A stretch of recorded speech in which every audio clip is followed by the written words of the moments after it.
The story of Nikola Tesla. In a museum in Belgrade, Serbia, there is a gold-plated sphere that rests atop a marble pedestal. What's inside, you may ask? Pure science. Or in other words, the ashes of Nikola Tesla, a Serbian-American scientist who is the most underrated inventor of the 19th and 20th century. At a time when electricity was still a luxury, Tesla researched it independently, producing over 700 patents, contributing to every aspect of science and technology.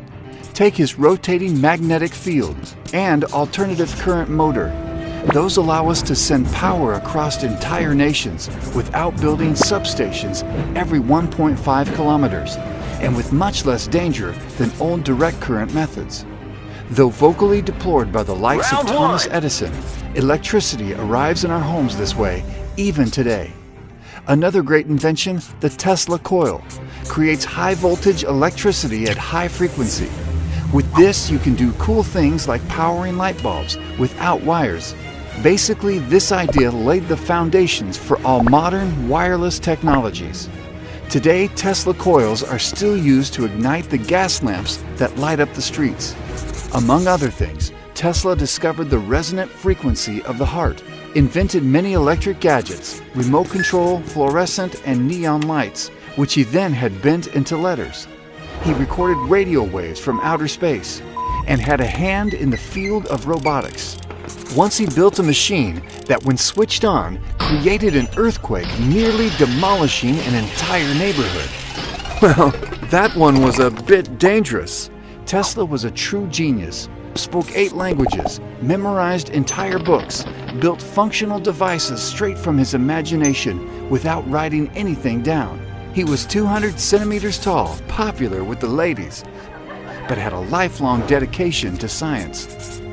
Every day he worked from 9 to 6, stopping for dinner at exactly 8, and then resumed his work often until the middle of the night. Having been celibate for 86 years, broke and alone, Tesla passed on. Having made so much of our current technology possible, Nikola Tesla and his contributions were largely forgotten. But the legacy of true geniuses, though, never really fades, right? They just take some time off inside a gold-plated sphere in a museum in Belgrade, Serbia.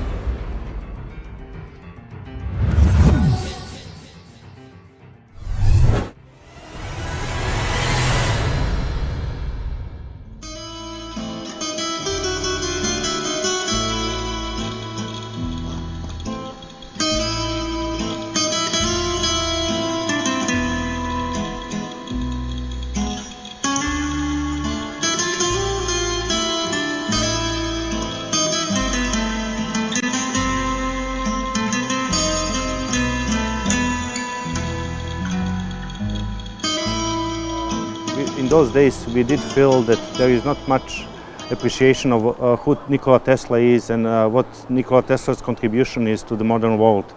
Not much recognition here in Western Australia.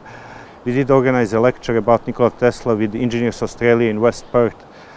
And we were really surprised how many people turned out. We had a full audience, full auditorium at Engineers Australia. And it really motivated us, to look for some other opportunities, to promote Tesla's legacy. And we did decide to establish Tesla Forum. We did approach Curtin University initially, then UWA, Murdoch. They were all very much willing, to work with us. We did establish Tesla Medal annual awards to the best students that study science or engineering or areas that are related to Nikola Tesla's work. Supporter of excellence in physics, and in particular they have supported a prize and a medal for an outstanding third-year student who's undertaking a unit in electrodynamics.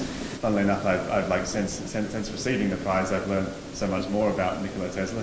It was very rewarding for us who initiated this whole organization, and organized those events.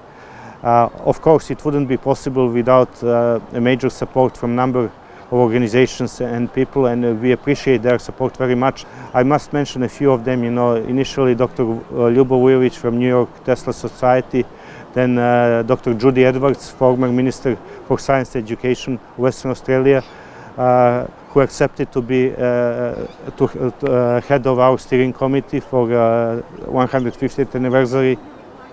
Then Jeff Gallop, former Premier of WA, he did support our proposal to United Nations, and he did effectively sign the letter and present it to Boutros Ghali, former Secretary General of the United Nations, to proclaim the annual Tesla Day. A number of other people. We were fortunate again to have very good relationship and support from Museum of Nikola Tesla in Belgrade, Serbia, and so on and so on. Over the years, we could clearly see that interest for Nikola Tesla is growing in Western Australia. Of course, last 5 or 10 years, we can also see that lots of things are happening around the world, and people become familiar through Tesla vehicle, or a Tesla supercomputer, and people are using Tesla's name in a number of ways these days. For us, as a non-profit organization, as a charity organization, it is important to spread this information about his contribution, but more than that, to motivate young people, and to make them understand how important it is to educate themselves, how important science and innovations are. And we are very happy to do that, and we are very happy to see that it is actually happening. Also work very closely with the Ashdale School, because we find working in collaboration and working together, we're able to motivate more people to be involved in the world of science, technology, engineering and maths.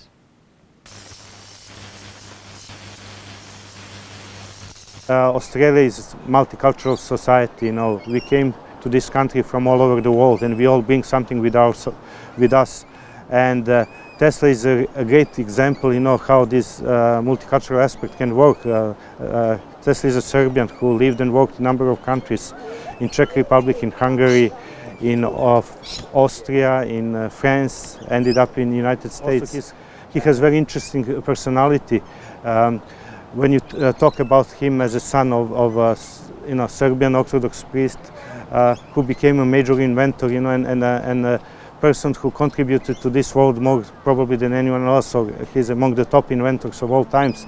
Now, it's very interesting for young people and very intriguing, how do you mix this spiritual with scientific in him. So it is interesting that lots of comments come like, oh, we feel it's sad that he did not benefit, he could not live better. He effectively died poor, in a hotel in New York. But my view is slightly different, He did die poor in 1943, but we are talking about him now here in Western Australia. Here we had celebration exhibition that 11,500 people came to see what Tesla has done, and it's happening all over the world. What he's done is dream of every inventor or every person, to be remembered, and he's certainly remembered.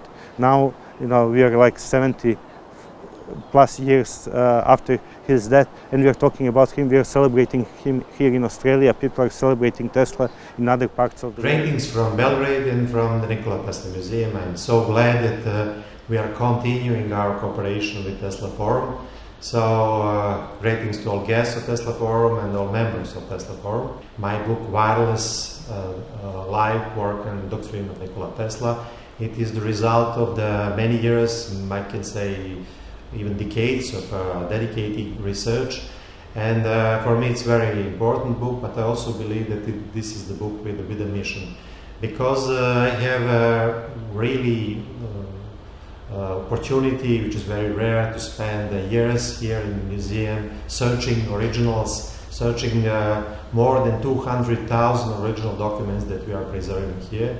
And the result of all this research is now in front of you.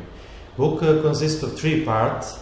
First is kind of reconstruction of Tesla's life and work, which is psychologically and logically very clear. The second part is actually explanation of Tesla's work and Tesla's accomplishments in various fields of science. But the third part is something which I consider most important. This is the Tesla doctrine. Actually, Tesla doctrine is some kind of Tesla philosophy or Tesla concept of the world of the future. So after the collapse of his wireless transmission energy system at the beginning of the 20th century, Tesla actually was very disappointed somehow, and he tried to understand the society and civilization in which he is living. So he actually analyzed trends, and he predicted many things about our future, and his predictions are not too optimistic.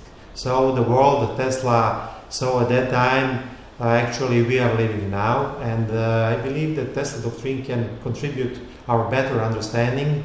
And I'm very excited also and proud that I can announce that we at Nikola Tesla Museum, we are going to publish the new website www.nikolatesladoctrine.org.